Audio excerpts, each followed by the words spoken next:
Alors, une fois que je pose ce problème généralement quand je le traite avec mes étudiants, une solution qui vient toujours, qui tombe comme proposition de leur part, c'est la solution suivante.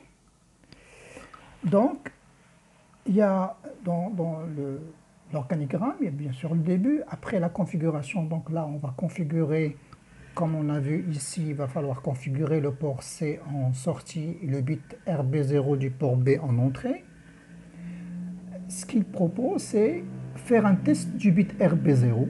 S'il est égal à 0, donc on va allumer les LED, temporisation, éteindre les LED, temporisation, puis après on va revenir, donc on va faire ce chemin.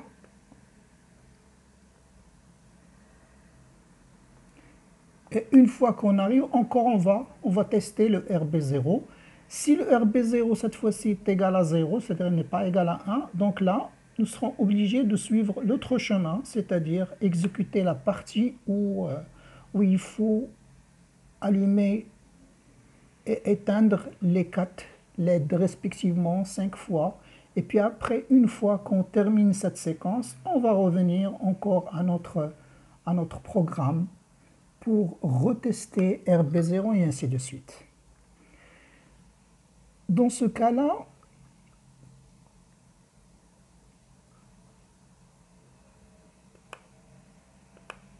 on va diviser notre problème en 3 parties, en fait, notre organigramme en 3 parties. Donc là, il y a le programme ici, hein, le programme normal, c'est-à-dire que lorsqu'il n'y a pas de test de RB0, et puis il y a une séquence qui va être exécutée, si c'est le cas, et puis il y a la temporisation. Donc là, on a divisé notre problème en 3 petits problèmes, si vous voulez. Donc nous avons la temporisation, donc c'est un petit programme qui va permettre de faire la temporisation. Le sous-programme ici SP, que j'ai nommé SP, ici, c'est ça.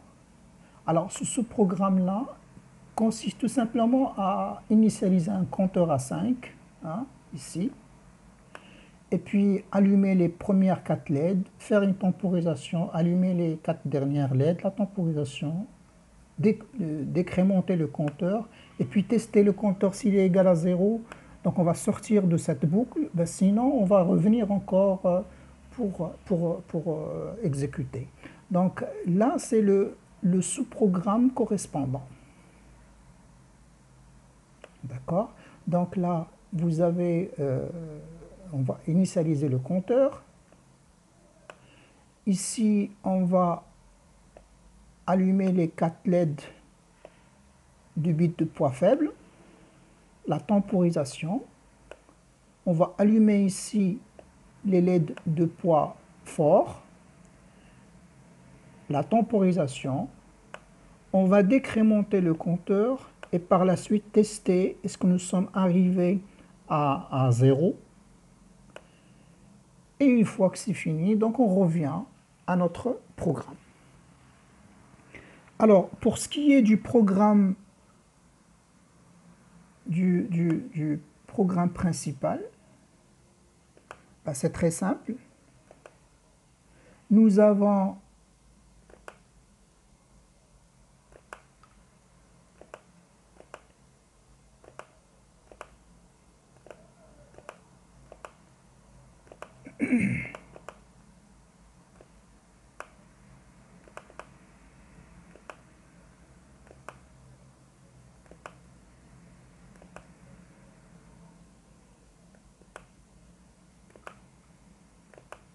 notre programme principal. Donc, c'est la partie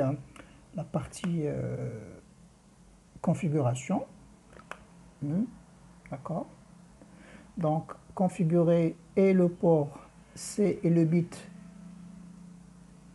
B0 du registre du port B en sortie, ça veut dire du registre trice B. Puis après, on revient à la banque 0, 1. Et puis, par la suite, ce qu'on va faire, c'est le premier test, ce test-là. hein, ce test, qui est équivalent à celui-là. Donc on va tester si le bit 0 du port B, est-ce qu'il est égal à 0. Alors s'il n'est pas égal à 0, donc on va sauter, donc on va aller continuer notre programme, cette partie-là. Ben, sinon, on va faire appel à notre sous-programme, tout simplement. Alors, pour mettre en évidence ce programme-là, on va essayer de voir la partie exécution. Voilà.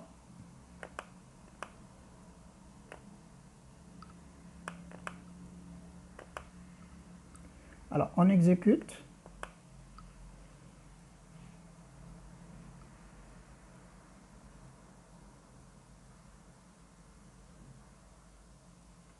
Alors, le problème ici, c'est que quand je vais appuyer sur le bouton poussoir, on remarque qu'il ne se passe rien. Alors, si on a un peu de chance, on pourrait synchroniser le...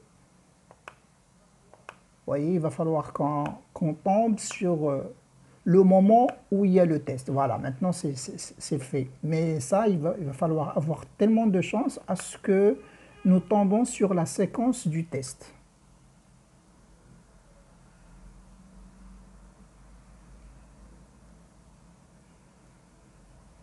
Et puis après, ça va revenir au programme principal.